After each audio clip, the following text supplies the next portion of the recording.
A continuación vamos a ver la similitud en la vía extrínseca con la fase de iniciación del modelo celular, la vía común de la cascada con la fase de propagación del modelo celular y la vía intrínseca con la fase de la amplificación.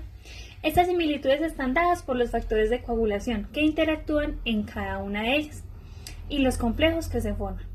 Aunque el modelo de la cascada ha sido muy eficiente para medir los procesos de coagulación a nivel in vitro, no explicaba muy bien uno de los procesos, el sangrado, como en el caso de la hemofilia A por deficiencia del factor 8 o en hemofilia B por déficit del factor 9, que son afectaciones de la vía intrínseca. Se cuestionaban por qué si la extrínseca estaba bien y ayudaba a generar la fibrina, no ayudaba a los pacientes que sangraban, si la vía extrínseca estaba buena y podía ayudar. Tampoco explicaban por qué las personas con déficit del factor 12 no sangran. Entonces, estos interrogantes los despeja el modelo celular, ya que aquí se le da relevancia a las células, al endotelio liberando factor tisular, a la plaqueta aportando su superficie para la amplificación de los factores de la coagulación. El modelo celular de la coagulación es para medir como la cascada de la coagulación, pero en vivo. Tenemos tres fases que son la iniciación, la amplificación y la fase de propagación.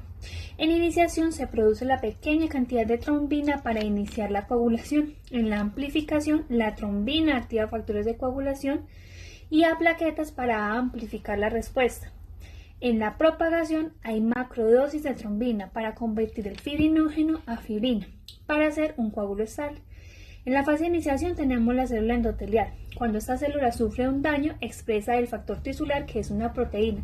Ese es el factor 3. Va a interactuar con los factores de coagulación. Estos viajan por la sangre o son liberados por las plaquetas cuando existe un daño, pero deben activarse para cumplir su función. El factor tisular entra en contacto con el factor 7, la proconvertina, y lo activará. Este complejo activará otro factor, que es el factor 9, Christmas. El factor 7 activado se une al factor 10 Stuart-Prower. El 10 necesita un cofactor que le ayude a esa actividad catalítica, ese es el factor 5, la proacelerina. Ya este complejo activará el factor 2, que es la protombina, que activado se llamará trombina. Esta tiene propiedades coagulantes y anticoagulantes. En la fase de amplificación ya tengo trombina, pero en poca cantidad, un 1% de lo que necesito. Entonces, tengo el factor 8 antihemofílico, pero está unido a una fracción von Willebrand que lo protege de su degradación. La trombina viene, lo separa y queda factor 8 activado. La trombina, por otro lado, activa el factor 11 antihemofílico C, el factor 5 proacelerina y favorece la activación plaquetaria. Cabe notar pues que varios de esos factores estaban en sangre o fueron liberados por las plaquetas al momento de activarse. Ellas liberan como gránulos cuando cambian de forma, formando pseudópodos. En la fase de propagación, sobre la membrana de la plaqueta se ensamblarán los factores de coagulación. Aquí la diferencia con la cascada de la coagulación, porque aquí sí se considera la acción de la célula. Ya el factor 5, la proacelerina y el factor 8 se ensamblarán. Se formarán complejos, se unirá el factor 8 activado más factor 9 más el factor 11 antihemofílico C. Estos dan lugar al complejo 10-asa, como el nombre lo dice, cortar el factor 10 para pasarlo a estado activo.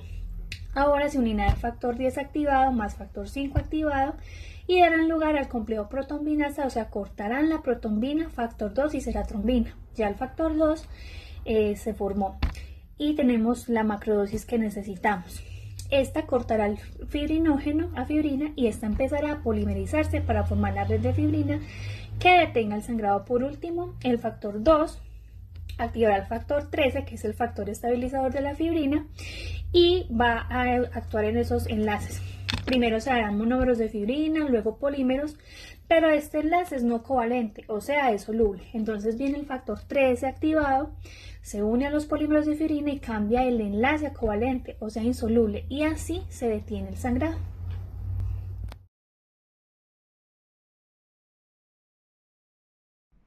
La cascada de coagulación es un proceso complejo en el que diversas proteínas conocidas como factores de coagulación interactúan secuencialmente para formar un coágulo sanguíneo.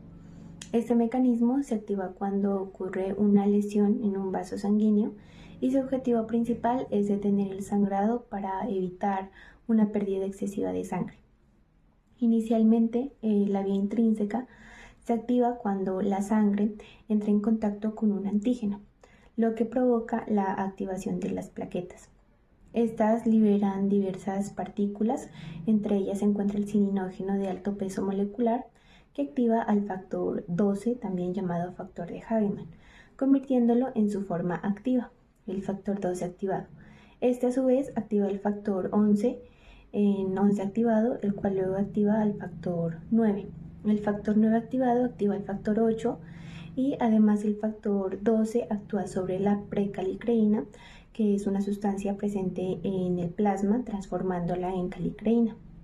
Esta calicreína se une al factor 8 activado, al calcio, al factor 9 y a una porción fosfolipídica, formando un complejo enzimático que activará al factor 10.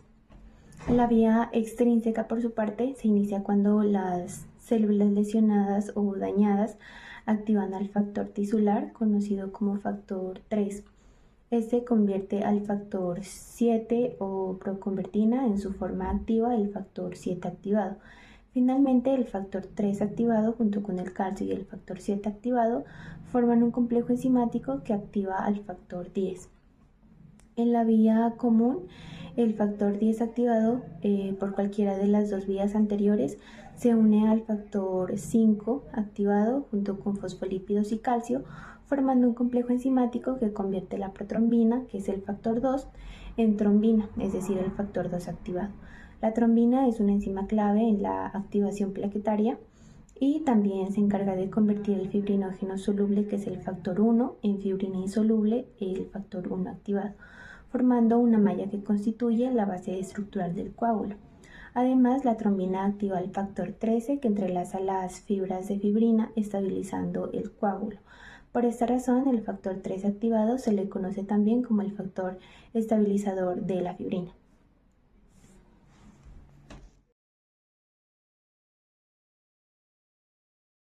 En cuanto a la comparación entre modelos, el enfoque del modelo clásico se basa principalmente en una serie de reacciones enzimáticas que son secuenciales, que ocurren en el plasma, lo que se conoce como una cascada. En el modelo celular, en cambio, se centra en la interacción como células plaquetas y células endoteliales y factores de coagulación, en donde se destaca el papel sobre todo de las células de coagulación. Componentes clave en el modelo clásico, los componentes esenciales van a ser los factores de coagulación solubles que están en el plasma. En cambio, en el modelo celular, las células activadas como plaquetas y factores tisulares son los que juegan un papel crucial en la regulación de la coagulación. En la activación, el modelo clásico se activa por las vías intrínseca o extrínseca, que convergen en la activación de la trombina. En el modelo celular, por otro lado, pues la coagulación se inicia cuando el factor tisular presente en las células lesionadas van a activar este proceso. El modelo clásico sigue un proceso secuencial y también después bioquímico, en el que los factores de coagulación se van a activar en cadena.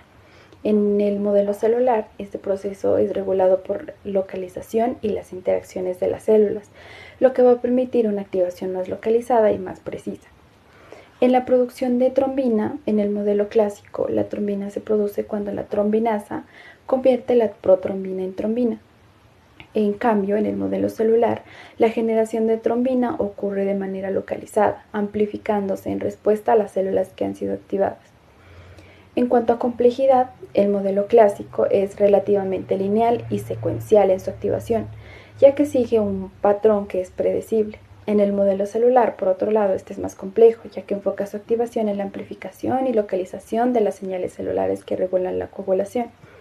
Los factores clave en la iniciación: en el modelo clásico, los factores de coagulación como el factor 7 y el factor 12 son los elementos cruciales que inician la cascada.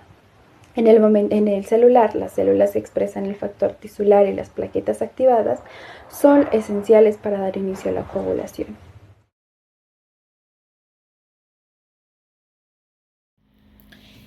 Bueno, tenemos en este momento lo que vamos a hacer una comparación en esos términos entre lo que es la cascada de coagulación y el modelo celular de la coagulación.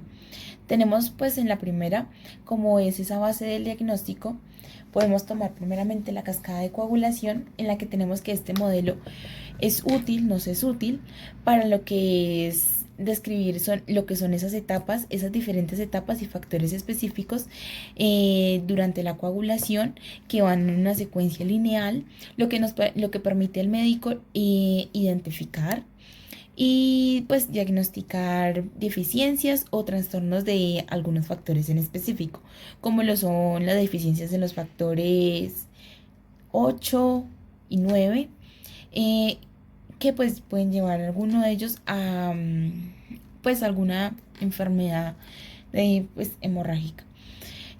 Tenemos también que pues es una base fundamental para lo que son las pruebas clínicas actuales de la coagulación, como lo son la PT, el tiempo de protombina y la TTPA, que es el tiempo de tromboplastina activada. Parcial activa. También tenemos ya en el modelo celular de la coagulación, que este pues es un modelo que describe un poco mejor lo que ocurre en la coagulación en condiciones reales dentro del cuerpo, tomando pues en cuenta también que interactúan en esa coagulación células como lo son las plaquetas y células del endotelio vascular, y que pues que también están los factores de la coagulación.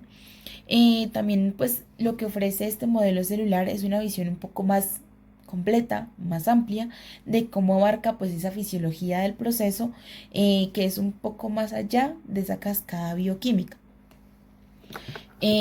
Tenemos ya también esa relevancia en la fisiología. Esa relevancia en la fisiología, en la cascada de coagulación, tenemos en cuenta que pues es una versión un poco más simplificada y secuencial en la que los eventos de la coagulación pues van pasando.